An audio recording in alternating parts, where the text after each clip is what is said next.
So I thought we'd do a little bit of a different kind of video today. As you guys can see, we're doing it old school. We're going to be playing some World at War, and I just didn't feel like uploading a Black Ops 2 video. You guys know how it is. I'm just kind of, I'm not burnt out on the game. I really enjoy the game, still playing it. I just think making videos is just kind of getting a bit boring. It's probably because I watch so many other videos on YouTube as well. So I thought we'd do something a little bit different. You know, go some old school World at War team deathmatch on Macon. I go 31-0 with a nice 31 kill streak, obviously. And you know, it was a pretty cool TDM. This is from a very long time ago. It was kind of quite long after the game kind of died, I guess you'd say, and Modern Warfare 2 came out. But it was long enough before the hackers kind of destroyed this game, which kind of sucks. I mean, I hate how people go back to games which are like 3 or 4 years old now. This game must be 4 years old, and they ruined the game. I just don't know why they do it.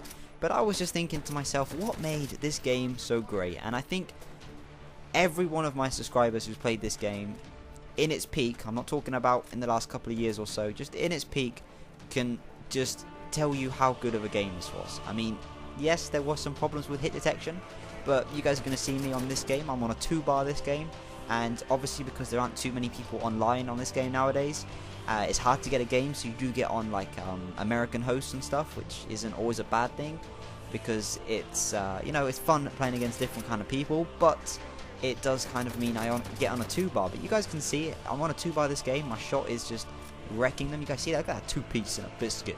Beasting, 10 kill streak already, and it was such a good game. But I think what made this game so great was just how simple it was. It was just, it's always gun on gun. That's just always what I found. This, you know, no chucking C4 everywhere. Obviously you had satchel charges in this game, but people didn't use them because that took up a first perk slot.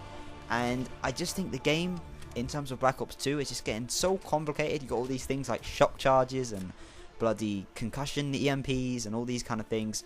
Whereas if you make the game just very simple, gun on gun orientated, you make decent maps. I think Macon was a pretty good map. I think it's actually the only map in Call of Duty history to be actually at nighttime, which is kind of cool. It would have been cool if COD 4 had actually done nighttime map and you could actually use the night vision goggles effectively. I mean, you could kind of use it on that kind of ship map. I can't actually remember what it was called, but it didn't work that well. It was always better just to have the night vision goggles off. But man, it would have been pretty cool if everyone had to play with them on and had to use like thermal scopes or something. That'd be, I don't know, that'd be a cool video idea. That'd be a cool game idea actually. It would be, I don't know, it'd be kind of stealthy, kind of, you know, just something a little bit different. But ultimately, I just think this game just was so good just because of how simple it was. I mean, I used to play this game and I used to be a 1.4, I was like a 1.4, 1.5 KD player without really acknowledging the stat. And obviously, look at this poor aim, oh my god. But obviously, you know, KD isn't everything, of course not. But I just kind of played this game without a care in the world, and I think everyone else played this game without a care in the world. If you kind of stop focusing on KD and you start concentrating on just enjoying the game, you maybe have a better time.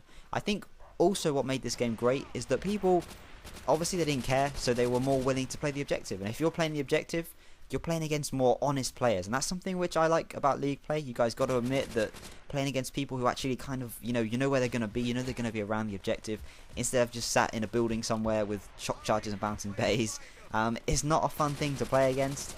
And it's obviously not really so much a change in the game, although the developers do hold some kind of responsibility, I guess you'd say, for creating, you know, such things in the game and making it a little bit complicated.